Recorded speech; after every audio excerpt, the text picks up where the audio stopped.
جب ان کی ذمہ داری پوری ہوتی تھی، ان کا جو مشن تھا لوگوں میں ایک اللہ کی دعوت دینا اور لوگوں کو گناہوں سے بچانا، جنت کی طرف، جنت کا راستہ بتانا، تو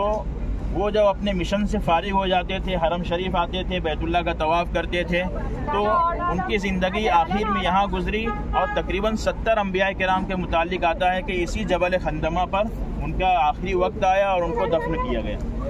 اور انبیاء کرام کے متعلق یہ بات ہے، اللہ کے نبی صلی اللہ علیہ وسلم نے فرمایا کہ جو نبی جس جگہ اپنے لیے دفن ہونا پسند کرتا ہے اس کا انتقال بھی اسی جگہ ہوتا ہے۔ تو گویا کہ وہ انبیاء کرام نے اپنے لیے یہاں پر دفن ہونا پسند کیا، ان کا انتقال ہوا، ان کو یہاں دفن کیا گیا۔ اور اللہ کے نبی صلی اللہ علیہ وسلم کی دوسری روایت کے متعلق کہ اللہ تعالیٰ نے انبیاء کے جسموں پر مٹی کو حرام کر دیا ہے، یعنی مٹی جو ہے انبیاء کرام کے جسموں کو کھا نہیں سکتی ہے۔ ہمارا انتقال ہوتا ہے، ہم کو مٹی میں دفن کیا جاتا ہے، کچھ وقت کے بعد ہمارا جسم گل سڑ کر ختم ہو جاتا ہے، لیکن انبیاء کرام یہ اللہ کے برگزیدہ بندے تھے، اللہ نے ان کے جسموں پر مٹی کو حرام کر دیا ہے۔ جیسے اپنی زندگی میں یہ اپنے جسم کے ساتھ تھے، اس دنیا سے وصال کر جانے کے بعد آج تک اور قیامت تک وہ اپنے اسی جسم کے ساتھ اندر آرام فرما رہے ہیں۔ تو بہرحال ہمارے لیے خوش قسمتی اور سعادت کی بات ہے کہ ہم اپنے اس سفر میں صرف بیت اللہ کی زیارت کے لیے اور بیت اللہ کی حاضری کے لیے نہیں، بلکہ اتنے سارے انبیاء کرام کی خدمت اقدس میں ہماری حاضری ہو رہی ہے۔ تو ہم کو جو کچھ موقع ملے ان کی خدمت میں سلام عرض کرنا چاہیے اور پڑھنا چاہیے۔ اور کفار مکہ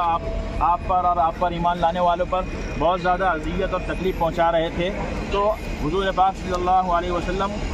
وہاں پر لوگوں کو چھپ کر اسلام کی اور دین کی دعوت دیا کرتے تھے دار ارقم۔ تو دار ارقم اسلامی تاریخ کا سب سے پہلا مدرسہ اس کو کہا جا سکتا ہے، جس میں آپ صلی اللہ علیہ وسلم پر کھڑے ہوئے ہیں۔ یہ مسجد ہے مسجد جن،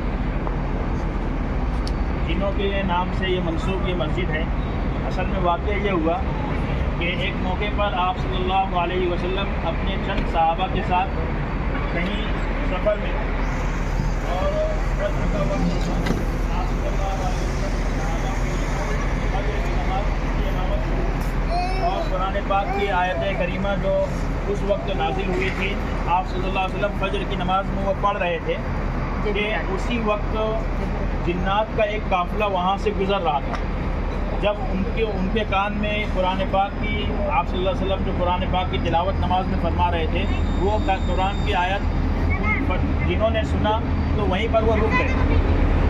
اور وہ جنوں کو لگا کہ بہت دنوں کے بعد ہم ایسا کلام سن رہے ہیں، اس لیے کہ پہلے ایسا تھا کہ حضور پاک علیہ السلام کے اس دنیا میں تشریف لانے سے پہلے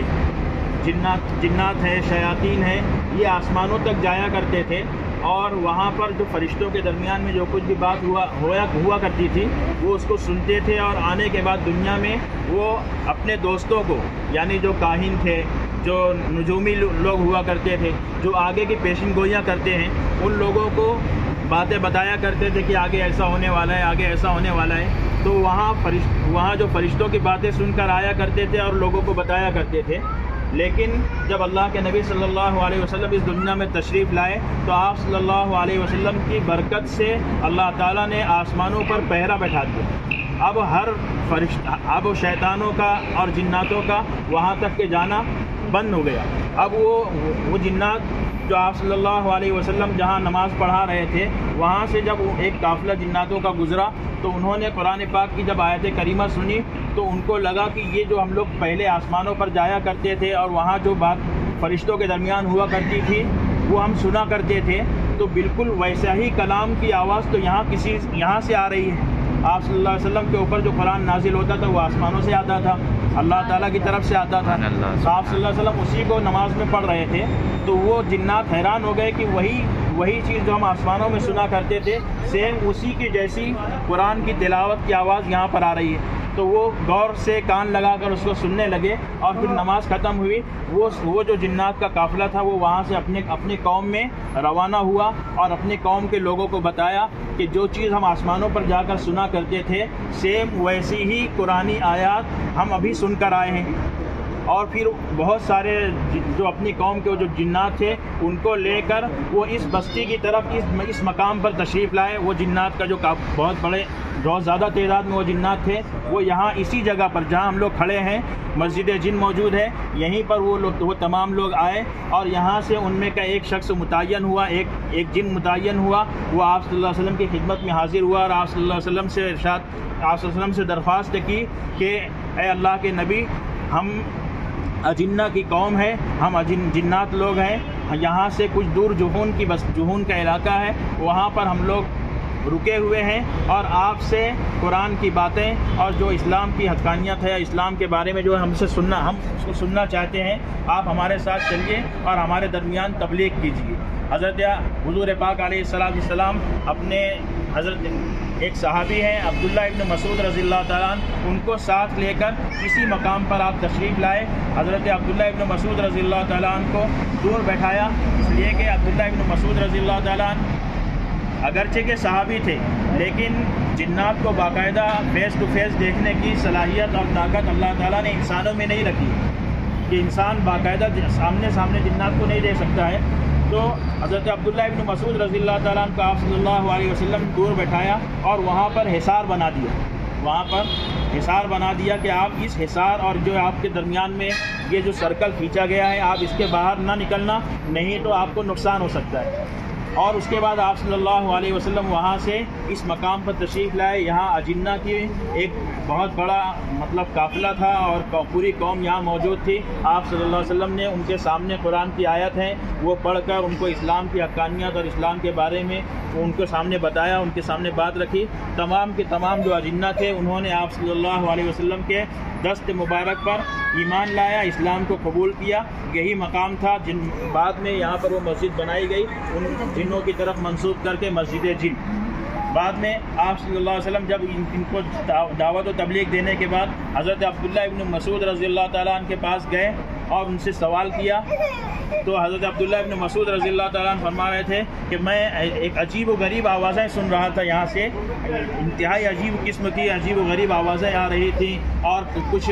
ڈراؤنی شکل کی تصویریں میرے سامنے آ رہی تھیں اور اتنی زیادہ وہ تھے کہ میں ڈر رہا تھا کہ کہیں عنقریب ایسا ہوا کہ میں اپنے اس حصار کو توڑ کر میں باہر نکل جاتا. لیکن مجھ کو آپ صلی اللہ علیہ وسلم کا وہ قول یاد آ گیا کہ آپ اس حصار سے باہر مت نکلنا نہیں تو نقصان میں رہو گے. تو آپ کی اس بات کو یاد کر کے میں اپنے اس حصار میں قائم رہا یہاں تک کہ اللہ نے میری حفاظت فرمائی. تو یہ مقام تھا مسجد جن, بعد میں یہاں پر بنائی گئی ہے یہاں پر. اور یہ اس سے پہلے ہم جو مسجد شجر دیکھے ہوئے ہیں وہاں سے ہم سامنے دیکھے تھے ہم نے مسجد فتح, مسجد رایا, یہ تمام مسجدیں جو آس پاس کی ہیں یہاں پر نمازیں اپنے اپنے وقت میں نماز ہوتی ہے,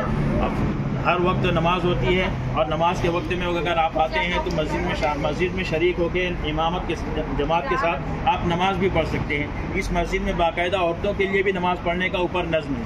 جو بھی نماز اگر آپ فرض نماز یہاں پڑھتے ہیں مردوں کے لیے نیچے انتظام ہوتا ہے, جماعت سے نماز ہوتی ہے, عورتوں کے لیے اوپر اس کا انتظام ہوتا ہے, عورتیں اوپر نماز پڑھتی ہیں. ابھی نماز کا وقت نہیں ہے اس لیے مسجد بند ہے. آپ کسی نماز کے وقت میں آئیں گے تو آپ کو یہ مسجد کھلی بھی ملے گی. وہ برج جو آپ کو یہاں سے نظر آ رہے ہیں گاڑیاں گزر رہی ہیں اس برج کے نیچے سے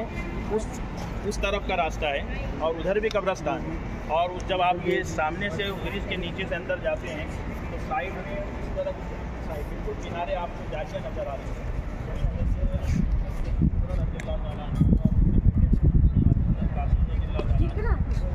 جی پوری قبریں ہیں, ادھر تو پلین قبریں رہتی ہیں نا, پتھر رکھ کے نشانی رہتی ہے.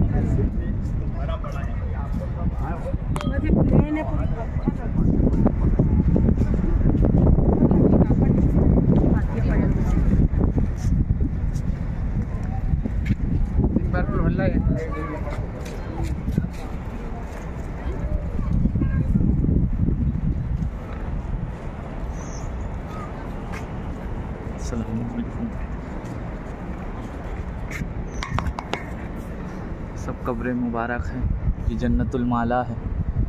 یہاں پہ 70,000 صحابہ اکرام رسول اللہ